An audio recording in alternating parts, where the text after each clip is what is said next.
All right, to keep everyone lively, how many first years and second years you got out there? Got like 3. How many juniors, seniors, and above and beyond? All right, how many of you is this your last week of classes? How many of you have already graduated and are still here? Anybody? No. How many fifth years?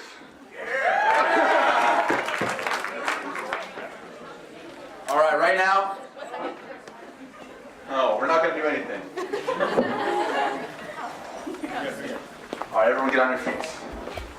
Get on your feet, let's make some noise for the one, the only, the living legend, John Woody.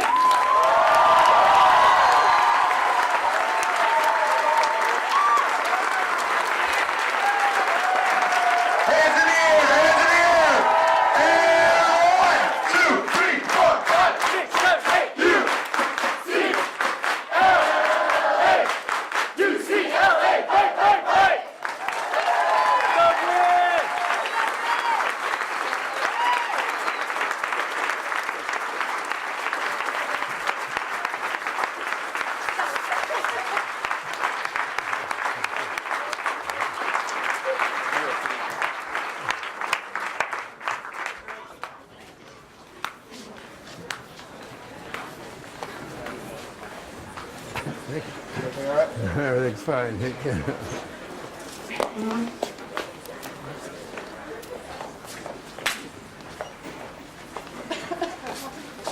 Thank you. Nice to see you.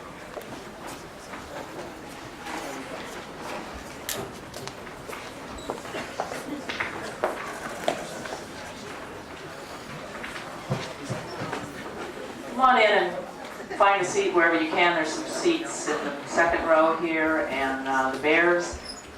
Actually, how about if Mrs. Joy's kids, you want to sit over there on the floor? You'll be right by the coach, and then maybe the Bears can fit in those seats because they kind of have a little trouble.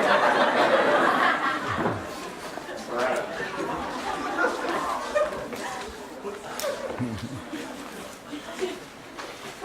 Come on in. There's still some seats. Come on in, have a seat. If you can't find one, I would suggest coming around and sitting down on this aisle. You can also come up front to sit if you like, folks. You can sit on the floor up here if you like. You have to sit on the floor, so I'll give you something. That's because you have to sit on the floor. So I'll give you something. I'd like to thank the cheerleaders. This tradition got started a couple of years ago when one of our class members was a cheerleader, and she organized this, and Molly Quinn and the whole gang of you have been coming ever since. It's a very nice tradition, and it falls under the concept of anything for the coach. I've noticed that whenever Coach Wooden comes, all we have to do is say that, and everybody really turns out. I'd like to welcome all of you to our 137F Introduction to Sports Psychology class. We have quite a few visitors today and guests, the UCLA family, some former students, faculty, staff, and administrators, members of the community, alumni, and hopefully future alumni down here, future Bruins. And we have 2 special guests today that I would like to have stand up and have my students look at because you know their work. They wrote and did a classic study of observing Coach Wooden, and the title of it was What a Coach Can Teach a Teacher. And this is Roland Tharp from UC Santa Cruz, and Ron Gallimore, our own Ron Gallimore from UCLA.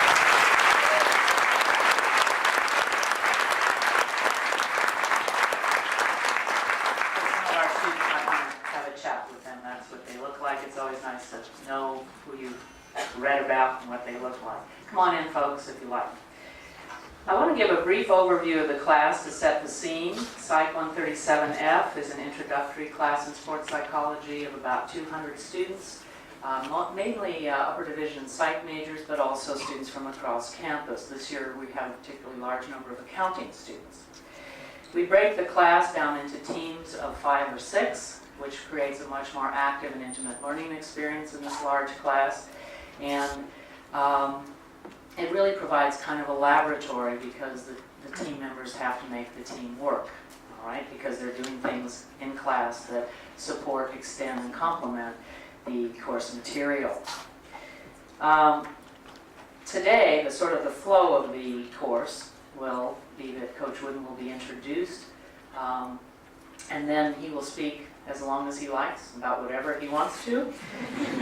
You all have handouts that might help guide you a little bit. Then class presenters will ask you questions based on the course content. Now, we've covered a lot of different topics in this course, a lot of team dynamics, motivation, aggression and violence, moral development, and the like.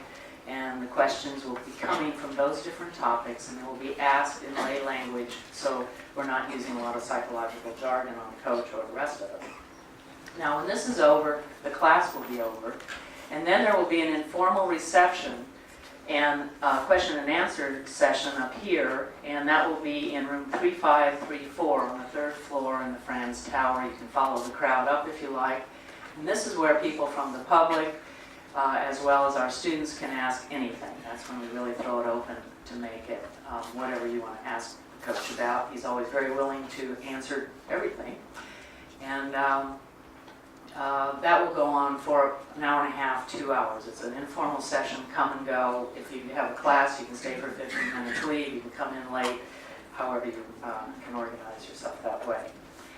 All right, now I would like to introduce the person who has the honor of introducing Coach Wooden today, Brooke Overholt.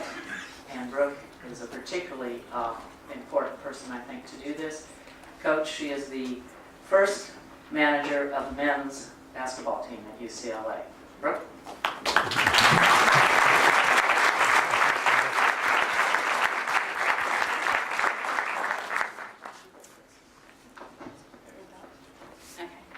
I am extremely honored to introduce the man sitting to my left.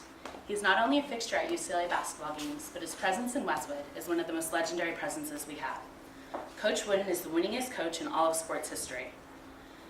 His reputation for excellence precedes him, as I am sure most of you know his record. Under Coach Wooden, UCLA won an unprecedented 10 NCAA championships, including 7 in a row between 1966 to 1973. UCLA also won 149 of 151 games in Pauley Pavilion during his Bruin tenure. Coach Wooden is the only person to be named into the National Basketball Hall of Fame as both a player and a coach. His honors and accolades include being named College Basketball Player of the Year in 1932 and also the Coach of the Century by ESPN in 1999. Coach Wooden could not have put up such numbers without a coaching style that set him apart from all others. Two of the aspects that I find most interesting are his attention to detail and his definitions of success. In his books, Coach Wooden describes many of the psychological aspects of team play that we've learned about in this class. He was able to teach these concepts long before they were written theories. We're lucky to have him here today to teach us some of his wisdom. It's my honor to introduce Coach John Wooden.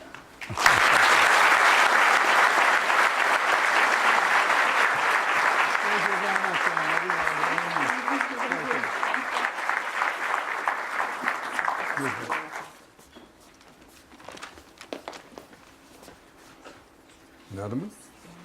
Two one?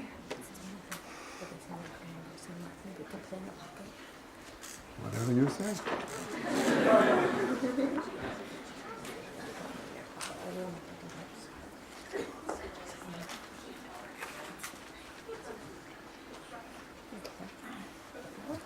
Thank you. When you pass 90 years of age, you get special privileges. After such a reception and introduction, you have to be very, very careful because that can spoil you. But I know too that when you introduce someone, you're supposed to say nice things. It doesn't make any difference whether they're true or not. You don't know the difference. I don't think any great harm is done as long as the person being introduced will at least attempt to keep things in proper perspective. I would share with you something that's helped me keep perhaps things in better perspective than I might have otherwise.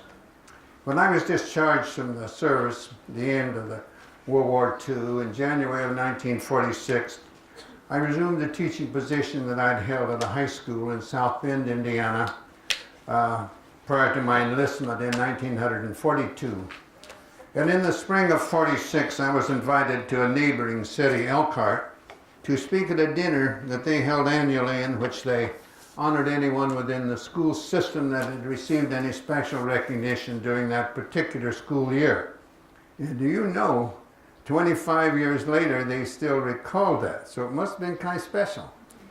You know, it's the custom of the daily papers in the smaller communities back in Indiana to have something in there under the heading of 1 year ago today, 5 years ago today, 10 years ago today, something that someone felt was perhaps some little significance within the community. And in the spring of 1971, under 25 years ago today, this little item appeared. The Elkhart school officials announced today that John Wooden, English teacher coach from South Bend Central High School, would be the principal speaker at their recognition dinner, although they had hoped to get a prominent person. Now that sort of brings you down in case you're getting carried away a little bit. But it's while teaching at this high school in South Bend, Indiana, that I found myself a little bit disappointed, somewhat disillusioned at what parents of the youngsters in my English classes seemed to expect. They all expected an A or B, in spite of the fact that C is the average grade in most grading systems, and most of us are average. I found that parents felt that a C was adequate for the neighbor's children, of course, because the neighbor's children are always just average. But for their own, no, that wasn't satisfactory, and they would try to make the teacher or the youngster feel that they had failed. I didn't like that method. Of course, I didn't have any children of school age at that time. Later, when my children became of school age, I found out how these teachers were. They just didn't understand my children at all. I didn't have any, so I didn't understand at that particular time, and I wanted to come up with something that I hope would make me a better teacher and give the youngsters under my supervision something to which to aspire other than just a higher mark in the classroom or perhaps more points in some athletic endeavor. You know, alumni of the various schools in the 30s, they judged athletic teams the way that you do today. And that is, if you win them all, you're considered to be reasonably successful. I know that to be true because here we had several undefeated seasons, didn't lose a game, but we didn't win some of them, I guess, by the margin that some of our alumni had predicted. And occasionally I had the feeling that they'd backed up their predictions in a more materialistic sort of way. I understood that, but the other I didn't like, and I wanted to come up with something that I hope would make me a better teacher. And we all want success. All of you do, and you should. But what is success? Is it, as Mr. Webster would tell you, as the accumulation of material possessions, or the attainment of a position of power or prestige, or something along those lines? Possibly. Those are worthy accomplishments, but in my opinion, they didn't necessarily indicate success. So I wanted to come up with something different. And I thought a lot about it, and I thought back to my grade school days. I was raised on a small farm in southern Indiana. My dad tried to teach me and my brothers that you should never try to be better than someone else. Now that'd be kind of silly if he stopped there, but he didn't. Never try to be better than someone else. Learn from others, always be learning from others, and never cease trying to be the best you can be. Never cease trying to be the best that's in your power, and the other isn't. And if you get too engrossed and involved or concerned in regard to the things over which you have no power, it's going to adversely affect the things over which you have control or should have control. And then I thought of a professor I'd had many years before, and success was discussed in the class, and I thought something about that. And then I ran across a simple verse. I love poetry. My master's thesis is on poetry. I dabble in it a bit. I ran across a simple verse that said, "At God's footstool to confess, a poor soul knelt and bowed his head. I failed," he cried. The master said, "Thou didst thy best." That is success. And I believe that's true. When you make the effort to do the best of what you're capable of doing, whatever you're doing, that's success. It doesn't make a bit of difference what other people might think. You're the only one who will know that. You can fool others. It's like character and reputation. You're the only, as an individual, you're the only one that truly knows your character. what it really is. Your reputation is what you're perceived to be by others, and maybe it's the same and maybe it isn't.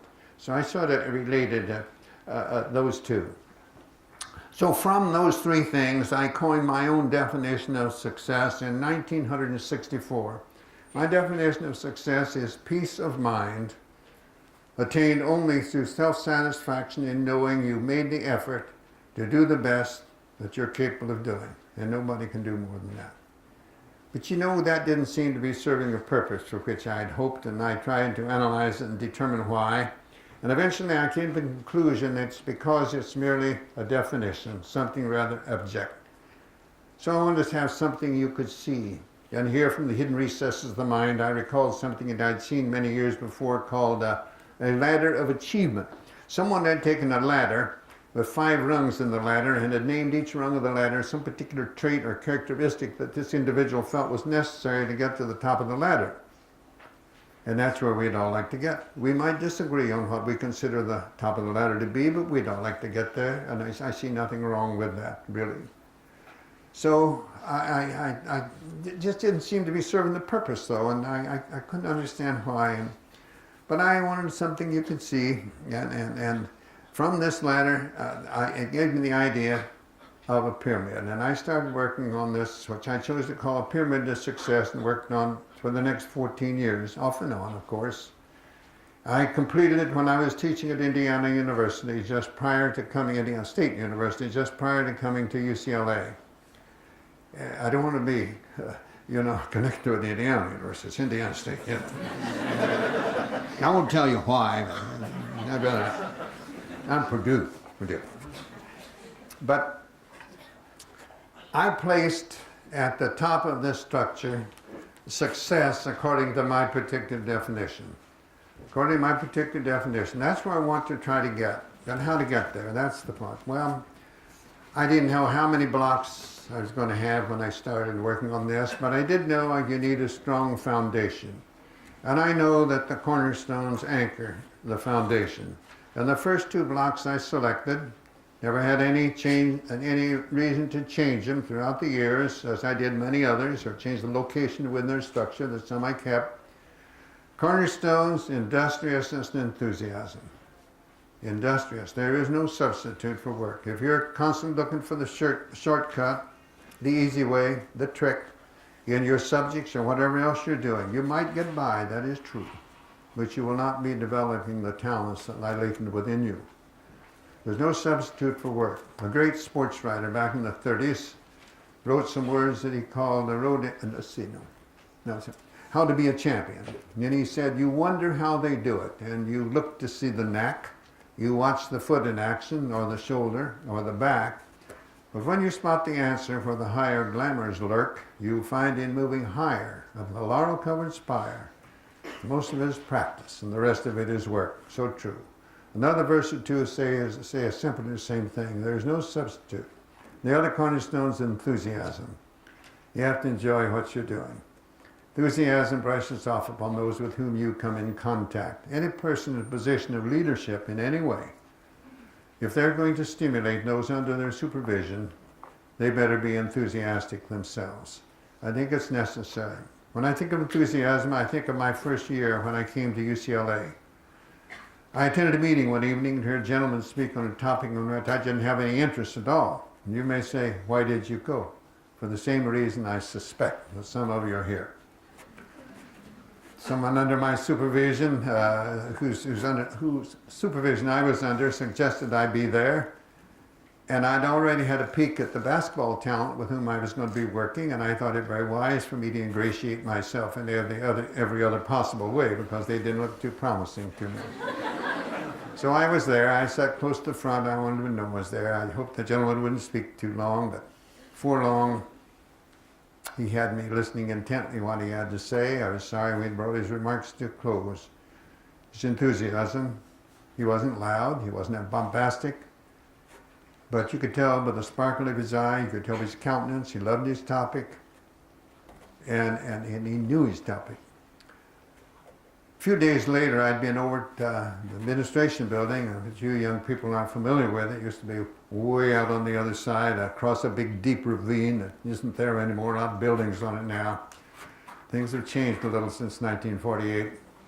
But I'd been over at the administration building, and as I came back, going by Powell Library, and it's still the same. They've made some improvements the last few years, but it's still the same. And with no intention whatsoever of doing so, I found myself among the stacks, browsing around, seeking some additional information in regard to a topic about which a few days before I'd had no interest at all. A topic that has given me a lot of pleasure in all the ensuing years. Enthusiasm brushes off upon those with whom you come in contact. Between the cornerstones forming the foundation, I wanted strong blocks, so I selected blocks that I feel include others. Friendship, loyalty, and cooperation. Friendship, work at it. All you young people, work at making friends, work at making the friendship flourish. Don't forget it. Make it flourish. Friendship's like marriage. It's two-sided. Both sides have to work at it. If one isn't, it isn't friendship. It isn't friendship when someone's doing something nice for you. That's a nice person. It's friendship when you do for each other. You have to work at it. I was speaking in San Francisco a number of years ago at an IBM conference, and a classmate of mine from Purdue said to me after, said, "Johnny, people in California certainly aren't friendly like they are back home in Indiana." And I said, "Well, what do you mean, Bob?" And he said, "Coming over this morning, I met a lot of people." And he said, "Not a single person spoke to me. That would never have happened back in Indianapolis." I said, "Did you speak to any of them?" And he said, "No, I didn't know any of them." Well, if we wait for the other person to speak, quite obviously no one's going to speak. Loyalty? Yes. I think each and every one of us needs someone to whom we must be loyal, and something to which we must be loyal. I think all of us need someone and something to whom and to which we must be loyal if we're going to come close to reaching our own particular level of competency, whatever that might be. And then cooperation. That's been essential throughout history, but I think it's even more essential today because the world has become so much smaller through modern science and technology. Through our means of travel, we can get places so quickly all over the world.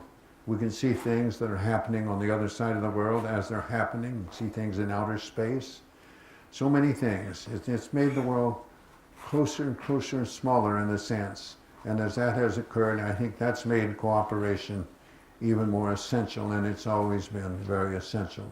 The second tier, I placed 4 blocks. Self-control, alertness, initiative, and intentness. You must maintain self-control in whatever you're doing. It doesn't make any difference whether it's a physical act or it's a mental decision. You must maintain self-control. Those who play golf and lose their temper on the tee, I know the ball way out here, way out there, probably would be for most of you anyway. But be a little farther out if you lose your self-control. But more importantly, perhaps it's in working with other people, perhaps in parents disciplining your children at home. And I think children cry out for discipline. I think they want discipline. I truly believe that. Not punishment, but discipline doesn't have to be punishment. You discipline to help, to prevent, to correct, to improve, not to punish. Punish oftentimes antagonizes. It's very difficult to get productive results when you antagonize. So it must be done with self-control. Then we must be alert. There's something going around about us all the time from which we can learn, but so often we get lost in our own egos, which we all have and should have, but keep it under control. We get lost in our own narrow television, and we don't see so many things that are going on around about us. My favorite American, Abraham Lincoln, once said he never met a person from whom he did not learn something, although most of the time it was something not to do. That's learning. That's learning, but sometimes we get so lost in ourselves that we don't see these things from which we can learn what to do and what not to do. So it's important. You know, Mr. Lincoln had this wonderful ability to say so much in so few words. I think that's a tremendous thing. He said, among other things, the best thing a father can do for his children is love their mother. He said most anyone can stand adversity, but to test a person's character, give them power. He said it's better to trust and be disappointed once in a while than to distrust and be miserable all the time. So many things he made so much depth in just a short sentence. The next block, initiative. Don't be afraid to fail. For goodness sakes, we're all imperfect, and we are going to fail on occasions, but the greatest failure of all is failure to act when action is necessary. You must act with self-control. You must use the information that you've acquired in the past in regard to the particular situation that requires action, but act, knowing quite well on occasions you will fail. And then the fourth block is intentness. I might have said determination, I might have said persistence, I might have said perseverance, I happen to use intentness. Be intent on reaching realistic objectives. Be intent on reaching goals. Set goals. Don't make the goals so idealistic that they're unattainable, or sooner or later they'll become counterproductive. Don't make your goals easily achieved, because things, as a general rule, easily achieved, attained, or acquired aren't very meaningful and won't be very lasting. Make them difficult, but within the realm of possibility. And know that on the road to attaining whatever it is, you'll come against obstacles. We get stronger through adversity. That makes us stronger. Someone said, when I look back, it seems to me all the grief that had to be left me when the pain was over, stronger than I was before. We get stronger through adversity. Don't fear adversity. It's going to make you a stronger, better person. Then the next tier is the part of the pyramid. Some have said, isn't this just for athletics? And certainly is for athletics, but not for athletics alone. It's condition, skill, and team spirit. You have to be conditioned for whatever you're doing.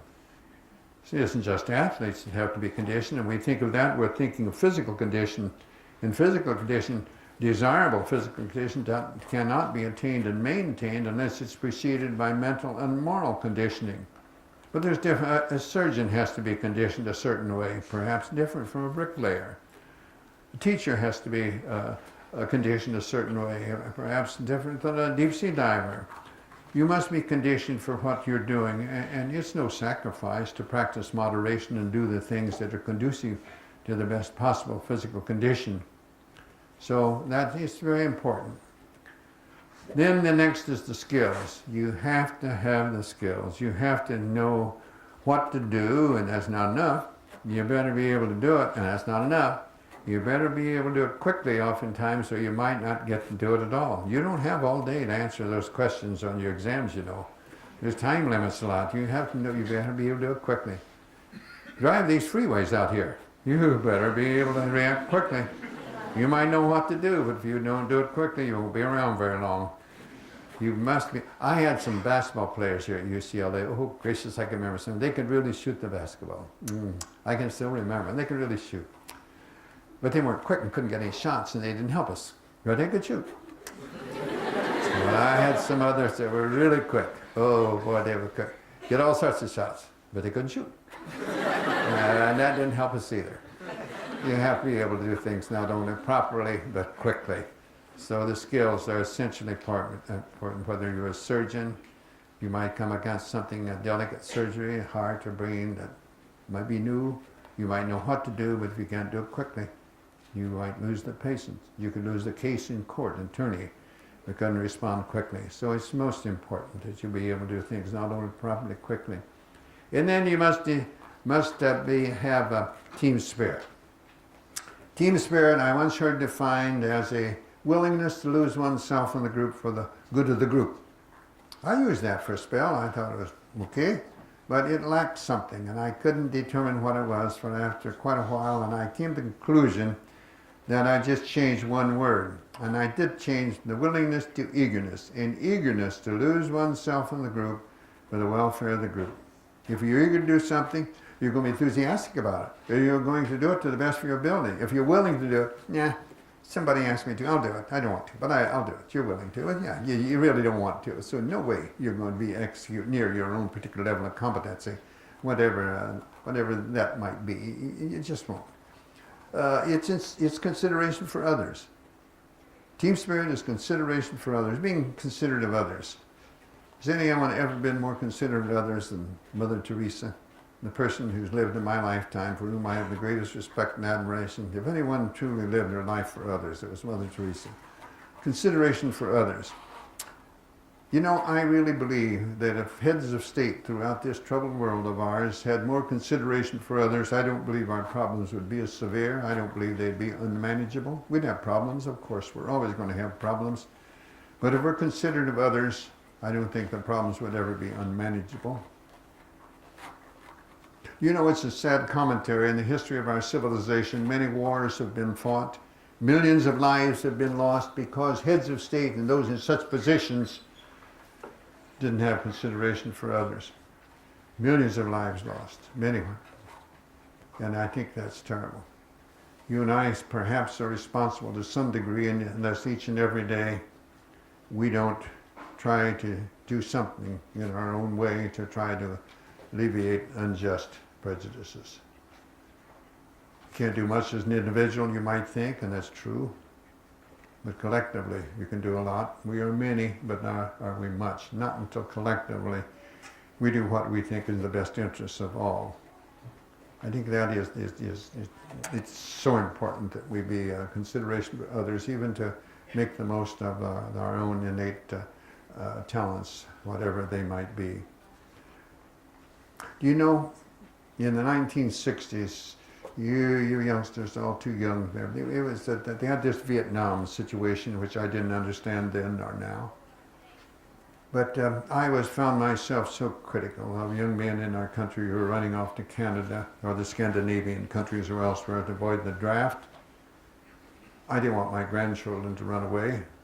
I hoped they wouldn't be drafted, but if they were, I wanted them to go. But I was so critical of those that were running away, so critical. And criticism can be like jealousy, it can be like envy, it can be harmful to you, not to others, but to you, and it can become cancerous within you. And perhaps this was happening to me without my realization. I had occasion to fly across country, and on my return I picked up a magazine on the plane and read something that I hadn't seen before. And I'm glad I made that trip for this one reason. I think it helped me alleviate, to some degree at least, this criticism that I was finding within me. It was written by a gentleman who was in World War I. He was at the front, he was in the infantry. He saw the horrors of war at the front, not way behind the lines somewhere. And after a terrible battle between the Allies and the Germans, they were shelling each other back and forth, and then there'd be a lull, probably bring up more ammunition from the rear, I suppose.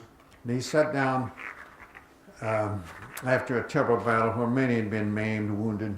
He sat down and wrote some lines that he called Two Sides of War, and he said, all wars are planned by older men in council rooms apart. They call for greater armament and map the battle chart. But out upon the shattered fields where golden hopes are gray, how very young the faces are where all the dead men lay. Portly and solemn in their pride, the elders cast their vote for this or that or something else that sounds the warlike note. But where their sightless eyes stare out and gone are all their joys, I've noticed nearly all the dead were hardly more than boys. The average age of our fatalities in the teens. I'm glad I made that trip. Just above those 3 blocks I have 2. One is poise and one is confidence. You must have confidence to execute near your level of competency. You must have confidence in yourself, but you can't have it unless you're prepared. Failure to prepare is preparing to fail. And we don't want false confidence. We don't want the whistling in the dark. We want confidence that we can back up. And it's possible. Now, it's not possible to have poise, too. I also made up my own definition of poise. I like to fiddle around with definitions and whatnot. Poise, to me, is just be yourself. Just be yourself. You know, don't act, don't pretend, don't try to be something you're not. Be what you are. And you're going to execute what you're capable of doing, as long as you do that. Now, can you have poise and confidence that's real? Yes. Difficult? Yes. Good qualities. They should be difficult. Well, how then can you have poise and confidence that's real, that's not false? You can have it if you're industrious, if you're enthusiastic, if you're loyal, if you're friendly, if you're cooperative, if you maintain self-control, if you're alert and alive and observing constantly, If you have initiative and aren't afraid to fail, if you're intent on reaching realistic objectives, if you're conditioned for whatever you're doing, if you're skilled and can execute things not only properly but quickly, and if you're imbued with consideration for others, you'll have confidence and you'll have poise and it'll be real. It will not be false and they'll make you competitive. The last block in the structure, competitive greatness. Enjoying it when it's difficult. It's fun to solve a difficult problem in math. Not the easy ones. It's fun. It's fun to be involved in something that's difficult. That's fun. That's joy. Most of the things we do in our daily lives are very simple and most anybody could do them. And they should be done to the best of our ability, whatever it is, but they aren't going to give us the satisfaction that we'll get out of being involved in something difficult. That's fun. We may not think so at the time, but as we reflect, we know that was where the real fun comes from. The real competitor enjoys it when it's difficult. If I can think of something to show that, I can't think of something. Above the block leading up to the apex, on one side corner, I have faith. On the other side, I have patience. You must have patience. Patience. Good things take time and should. We must have patience. And we must have faith that things will work out as they should, providing we do what we should to make that become reality. Too often we want various things to work out just the way we want them to, but we don't want to do the things that are necessary to make that come reality. You must have faith and you must have patience. Competitive greatness. Beyond the winning and the goal, beyond the glory and the fame, he feels the flame within his soul, born of the spirit of the game. And where the barriers may wait, built up by the opposing gods, he finds a thrill in bucking fate and writing down the endless odds. Where others wither in the fire or fall below some raw mishap, where others lag behind or tire and break beneath the handicap, he finds a new and deeper thrill to take him on the uphill spin, because the test is greater still and something he can revel in. The great competitor enjoys it when it's difficult, gets the most pleasure, the most satisfaction. Now those are the blocks that make up the structure as I see it. I completed it in 1948 when I was teaching at Indiana State University. I haven't changed it, and I wouldn't change it if I had to do over again today. And there was a Major League Baseball umpire by the name of George Moriarty. And most unusual, he spelled Moriarty with only one I, if you can imagine that. A baseball Major League umpire with only one I in his name. Many players noted that, and he was often told that even though there was only one I in his name, that was one more than he had in his head. And he wrote something that I had that did to some degree what I tried to do in here. He called it the road ahead or the road behind.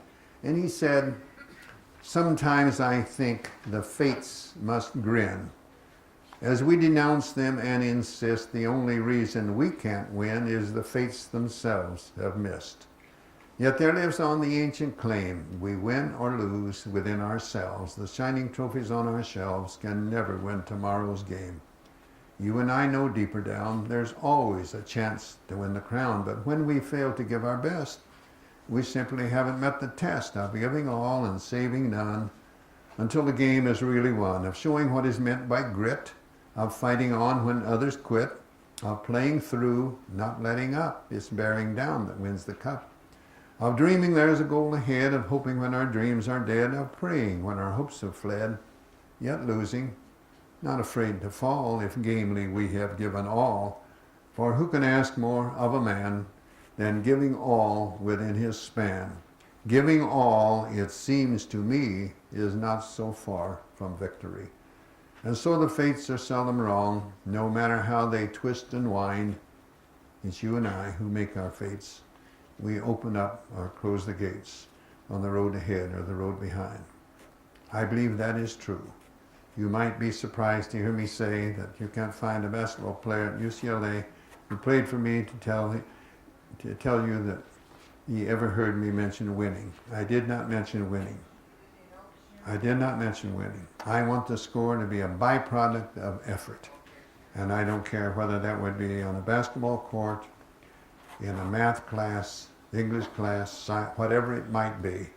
Know that you made the effort. As long as you do that, I don't care what other people think. What you think of yourself is far more important than what others might think of you. Because I'd like for them both to be very nice. And I want to thank you, young ladies and gentlemen, for your attention to my remarks. And now, I'll take questions. We always have some pretty good ones.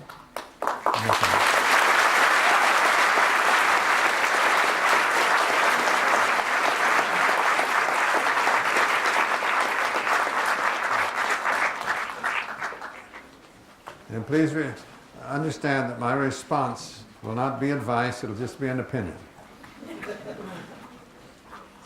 Thank you, Coach. Okay, this is where the, come on in, there are some seats. Please come in. And can you all see, come over here. Can you see all right over there? You're welcome to come over to this side.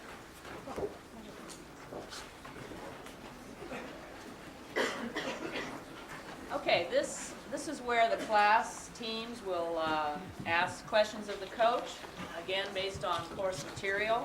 Each team has a name, so you'll hear some. Come on in, David. Come on in. Church, come on in. There's some seats. Okay. The first topic: leadership. Erin, she's from Team Indecisive. Question 1. Hello, Coach Wooden. My name is Erin Bullock. In addition to thanking you for coming here, on behalf of Team Indecisive, I would like to ask you a question.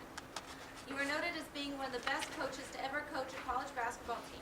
What do you feel is the most significant part of yourself that players look to for leading them to their aspirations, desires, and the national championships? It's nice to be considered one of the better at most anything, and I appreciate that very much. And I think that the players need, more than anything else, an example of the things that you want. When I entered the teaching profession many, many years ago, I ran across something that said, no written word, no spoken plea can teach our youth what they should be, nor all the books on all the shelves. It's what the teachers are themselves. I expected, the players had a right to expect of me what I should expect from them in various ways. And I think that the better I could get them to understand that I was definitely interested in them as individuals, not just as basketball players, the better basketball players they're going to be. All right, on sportsmanship and moral development, question 1, psychobabble, Moyne. You're in different places today, so I'm not sure where you're. Moyne here? Yeah. Hello, Coach Wooden. My name is Moyne, and I represent Team Psychobabble. We were wondering, what lessons relating to moral development do you think will stay with your athletes the longest and benefit them the most throughout the rest of their lives? By the way I tried to conduct myself and the love I had for my family and friends. I think there again it goes back to example. I believe that would be. I love poetry. A number of my players write me things in verse. And one that I got recently, the last verse was, I found love once, 'twas not pretend. He was my coach. He is my friend.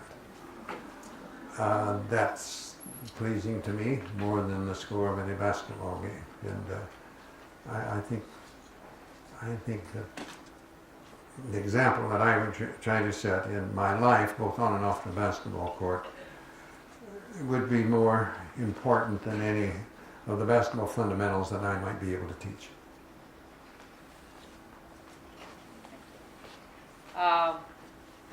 Team shy, right. Aggression and violence, question 1, Mark. Hello, Mark. Thank you for speaking today. My name is Mark Delphin. I represent Team Shy. Take question 1. Question 1. How do you feel about hard or flagrant fouls, and does it have a legitimate purpose in college basketball? Repeat that, please. Real loud. I'm over 90, you know. My hearing is. How do you feel about hard or flagrant fouls, and do you feel it has a legitimate purpose in college basketball? Absolutely not. That's how I feel about hard or flagrant fouls, but not every foul made is necessarily flagrant. There can be a hard foul without being a flagrant foul. Just because of the speed, the motion of the two players that might come together when one beat. But necessarily be flagrant, in my opinion, it can be very hard. I wanted the players to play hard. No dirty stuff and nothing intentional. There can be a lot of things that just as bad I've seen through the years and experiences of a player to pinching you when the official isn't looking, or getting you one in the ribs, or things of that sort, or trying to throw your thumb out of joint and things of that sort. I wouldn't call those necessarily flagrant, but there's no purpose for them, and yet I've seen them. It's things of that sort. No, I don't like. Neither do I like the taunting you see in today's game. I don't like that. I don't like that. I hold the coaches responsible for that too. Okay, thank you. Brian from Bruin 15, number 2. Coach Wiggins, once again, as everyone said, thank you for coming. On behalf of Bruin 15, my question is, during your team's winning streak of consecutive victories, consecutive championships, was it difficult to maintain the team's motivation and focus during that streak?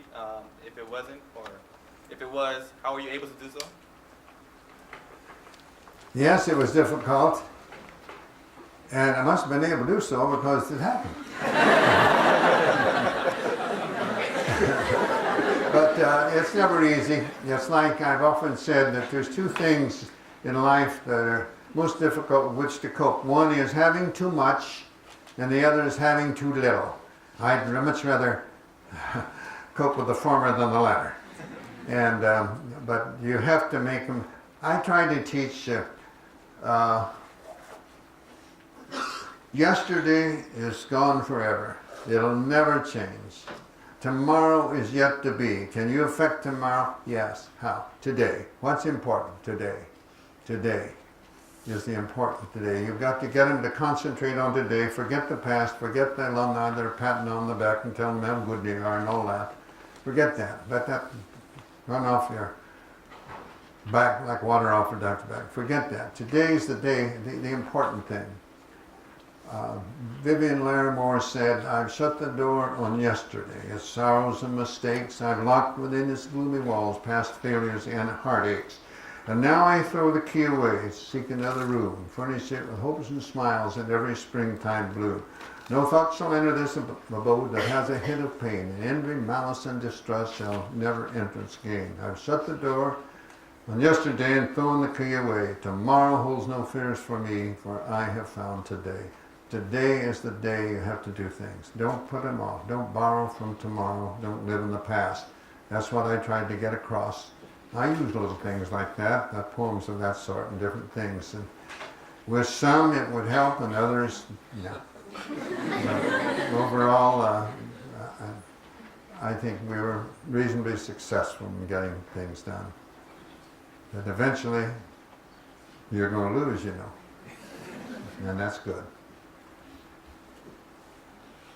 Bruin Babes, this is team building cohesion. Question 1, Aaron.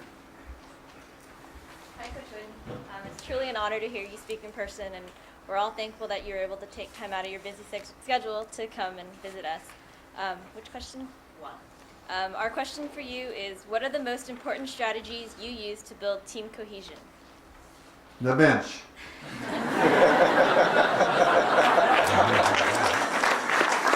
I think the most powerful ally any coach has is the bench.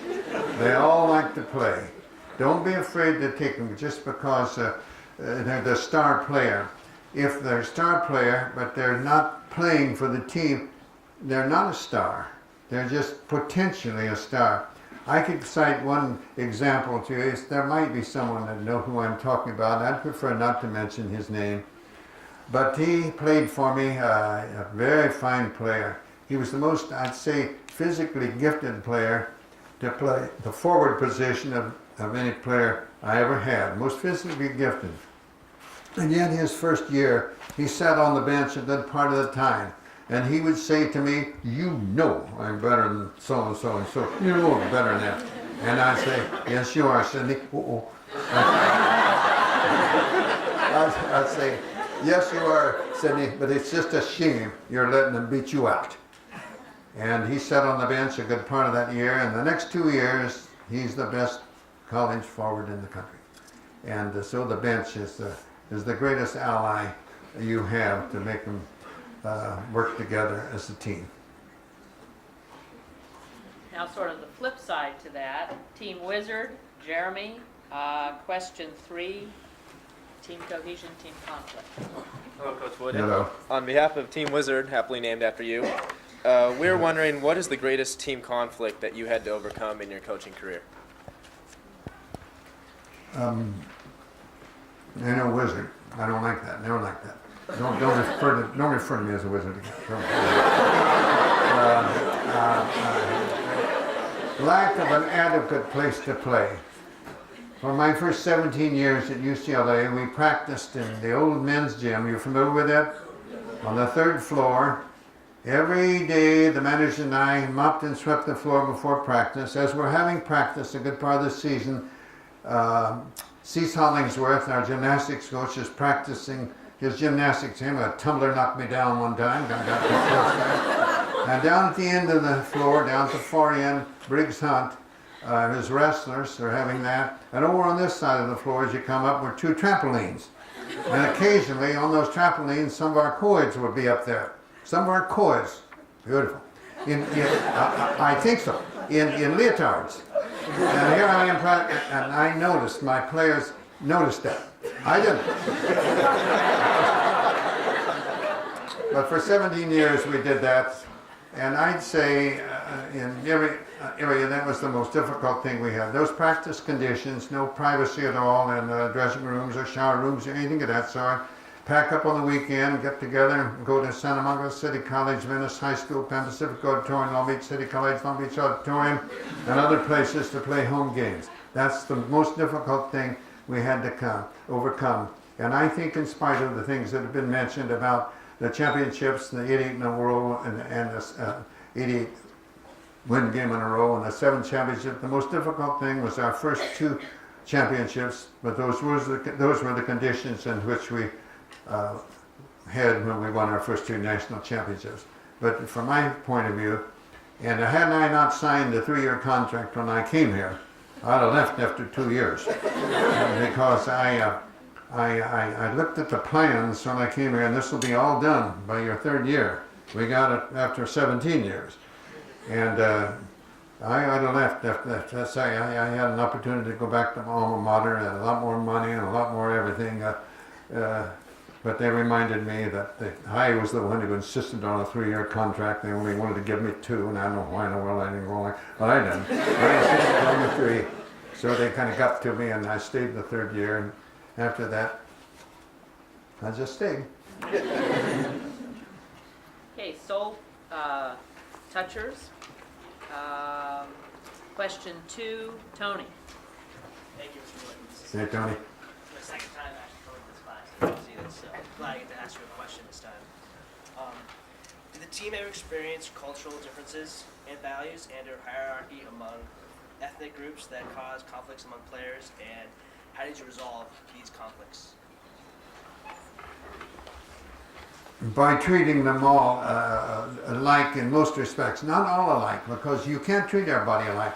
The surest way to show partiality is treat everybody alike. You try to give them the treatment they earn and deserve. And if you treat them alike, that shows partiality. Now, they're going to be treated alike in many areas, but not in every, because they are all different. You've got to take that in consideration. One of my proudest moments would be And right after a national championship in the dressing room, one of my black players, I don't know whether to say black, Negro, or African American, they all know what I mean, and they're not upset at me.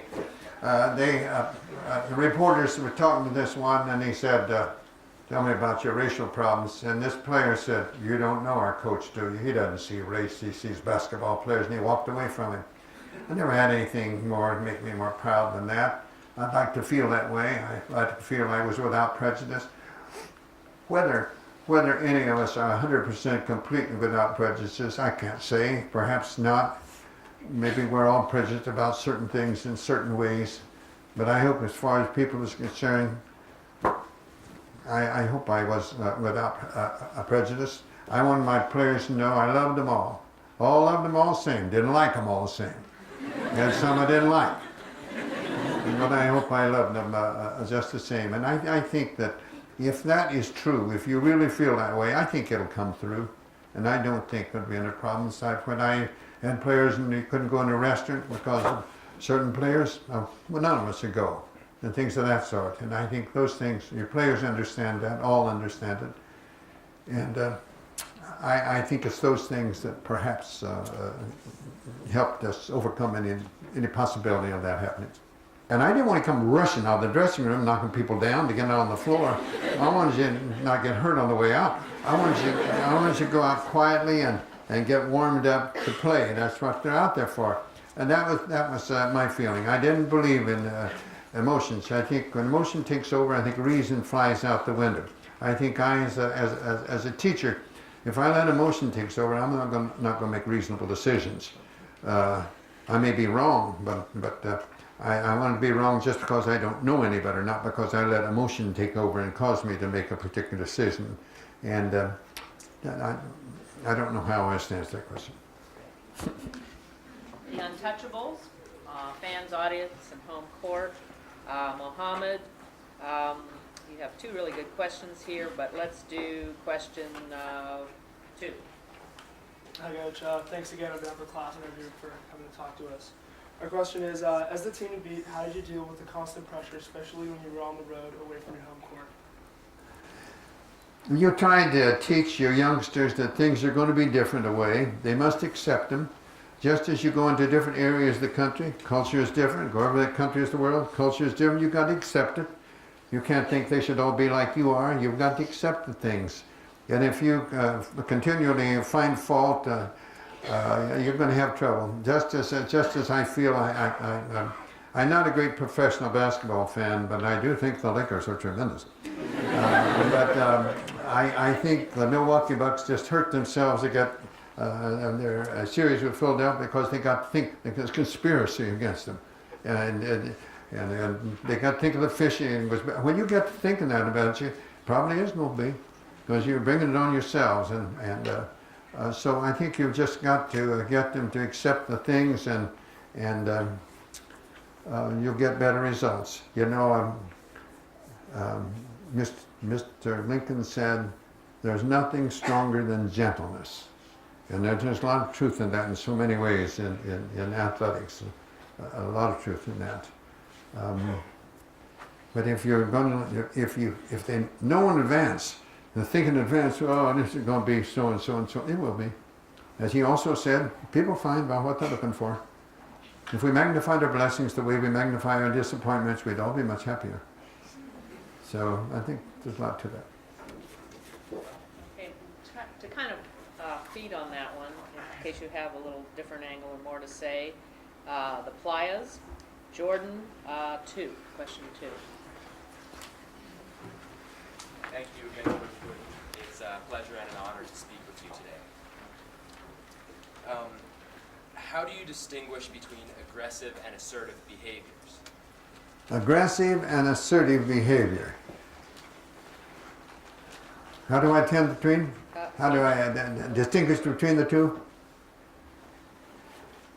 Yeah, how do you distinguish between the two? I don't know. Ask question 2. Question 2. Sorry. Oh. Do you ever feel that the anger or frustration? Oh, I'm sorry. It's okay. Do you ever feel that the frustration of the spectators influenced the player's style of play? I do. And that's a weakness on their part, and that's what I tried to tell them. That's a weakness on your part. Like I complain about, well, they're waving things under the basket, we're shooting free throws. I say, it bothers you, huh? Yeah. They're not going to block the shot. They're not going to cover that basket. If you let things like that bother you, maybe you'd be better off sitting over by me. Things are going to bother you. There's no question about it. But your strength is how you react to frustrations and things of that sort. Like I've said, that you're going to get criticism that's not deserved, and you'll get deserved, you won't like it. You'll get praise that's not deserved, and some deserve, you'll like it. But your strength as an individual is the way you react to both praise and criticism. And they're saying that, the way you react to adversity, that's going to determine what kind of a person you are. You've got to accept things. You've got to do what you know, what you've been trained to do, what you're capable of doing. And when you let these other things keep you from executing according to your own individual, that's your weakness. That's your weakness. And don't come blaming me on something else. Don't make it. Dad said, don't whine, don't complain, don't make excuses. Just do the best you can. That's the advice my dad gave me.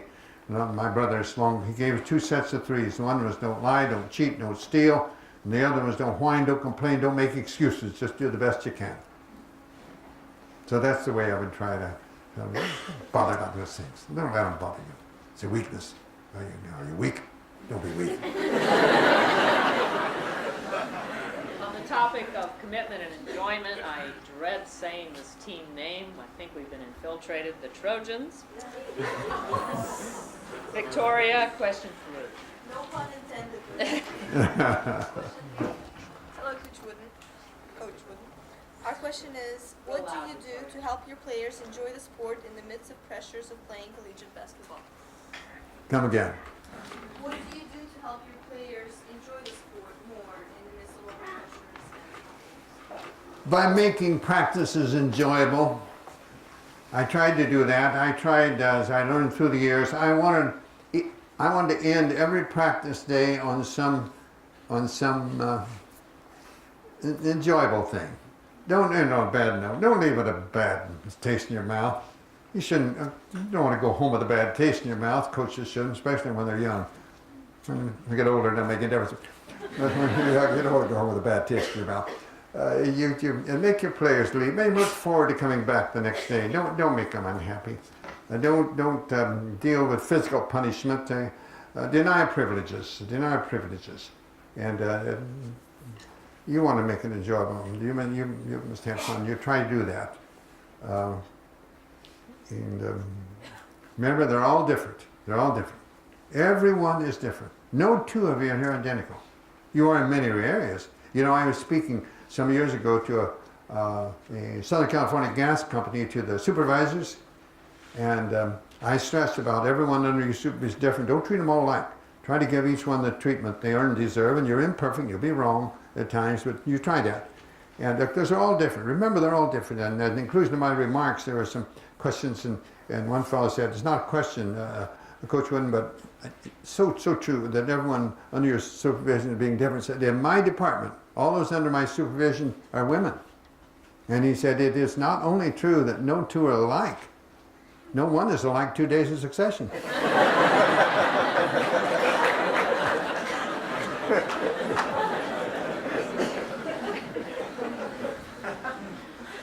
Continuing a little on commitment and enjoyment and passion. Question 2. The Ronans team, 10. Coach? How you doing, Coach Wooden? Very good. All right. How do you move a player from compliance? Okay. As a coach, how do you stay excited about work day in and day out, season after season? Well, things you love to do, you never get tired of.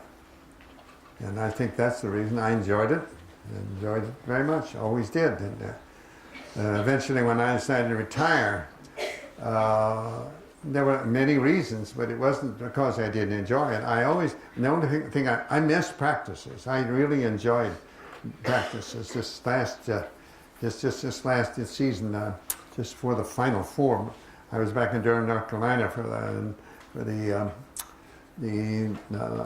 McDonald's All-American game, and Mike Krzyzewski, the Duke coach, asked me to come over if I wouldn't come over and visit with him and his players and watch a practice, which I did, and I just wanted to get back in there. Because, and then I thought, well, they probably want someone with more experience.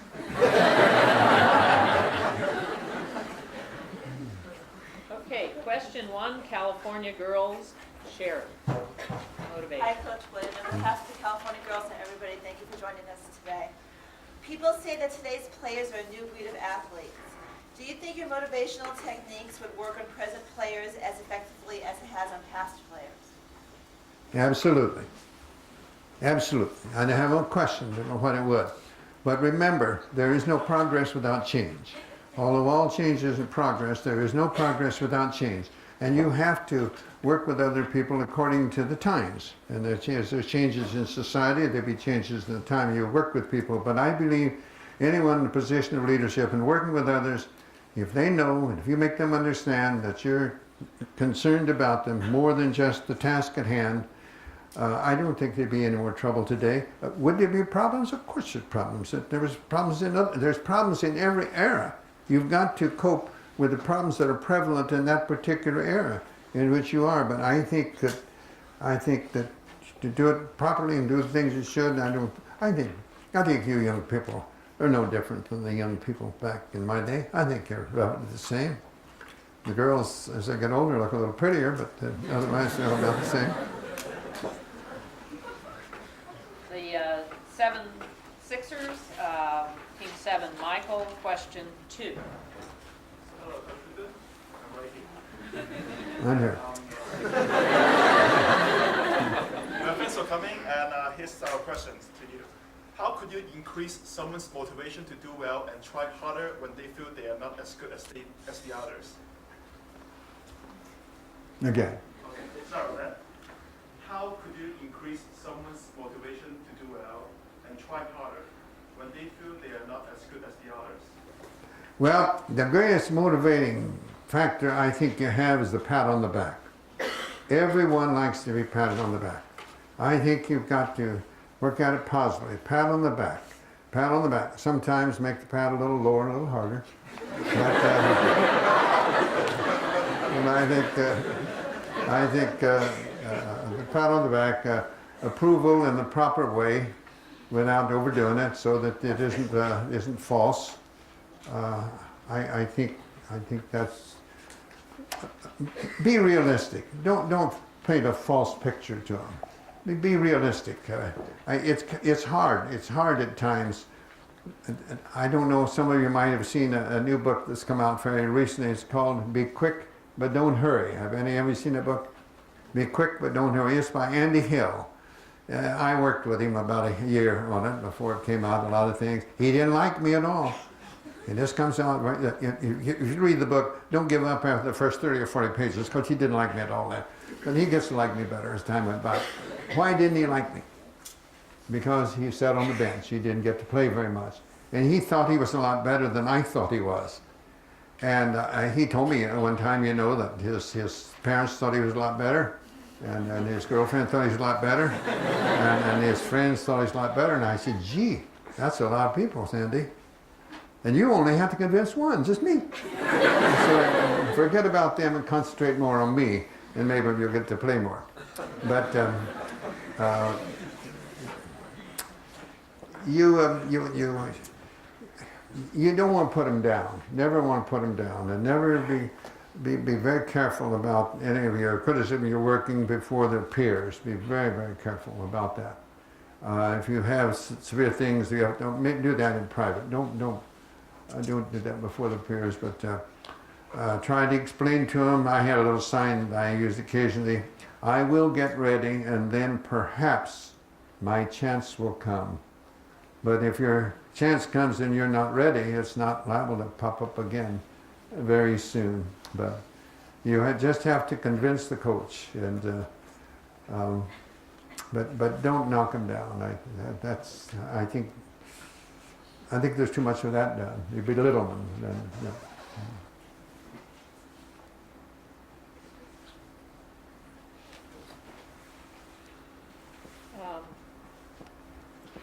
let's do flailing elbows. I saw their cheer. That's correct. Question 2, Amanda. Hi. Amanda? Which trait do you feel is more valuable, sheer talent or motivation? Which two now? Sheer talent or motivation? Pure talent. You don't care how motivated you are, if you don't have your talent, you're not going to do very well. Now, if you have the talent and not motivated, you're not going to do as well as you're capable of being. You have to be motivated. But I've had a lot of youngsters, I can name many, they just worked, well, they worked so hard and everything, but they just didn't have the talent. And I've had some that had a lot of talent, didn't work nearly as hard as they should, but they still were pretty good. They were better than this other fellow's working harder and didn't have the talent. And that puts you in kind of spot, too, is how you're going to work out that situation. But you got to think what your job is and what you're there for. And you have to have empathy for everyone. And never, like in the previous question, don't belittle them, don't put them down. But I'll take talent over motivation. I like hear coaches say, well, we don't have any experience. My goodness sakes alive.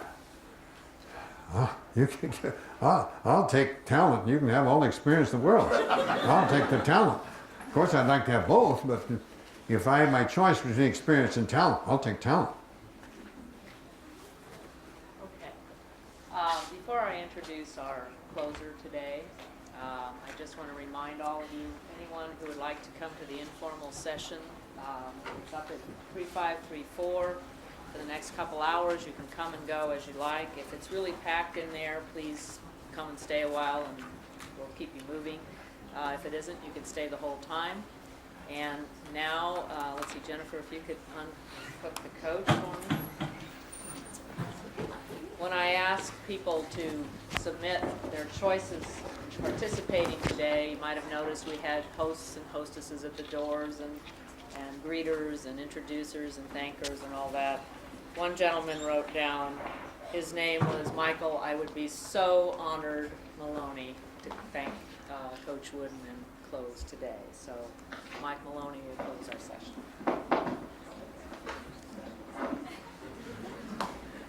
Coach, on behalf of everyone here today, I'd just like to say thank you. It's been an honor to have you here. And for a man that loves quotes so much, I think I'll close with a quote that you offered earlier when you were at that speaker back in Indiana. Well, we're all just a little sad to see your remarks come to an end today. Thank you very much. Thank you.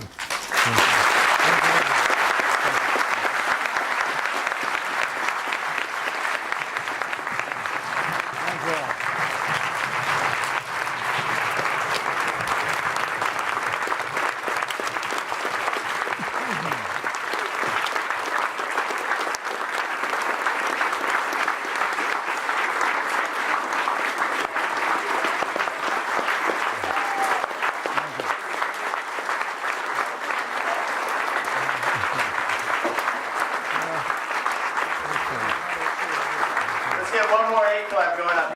And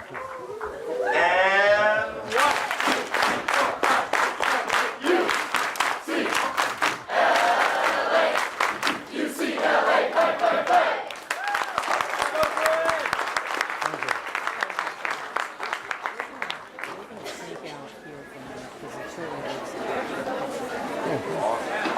That was pretty good. Good job, guys.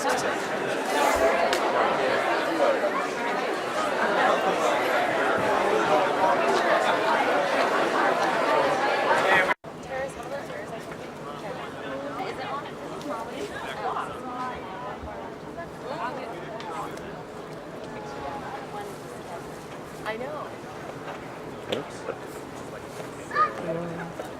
You gotta go though. Iron. You're very welcome. Thank you. Nice Thank to you meet very you. much. Thanks for Thank you.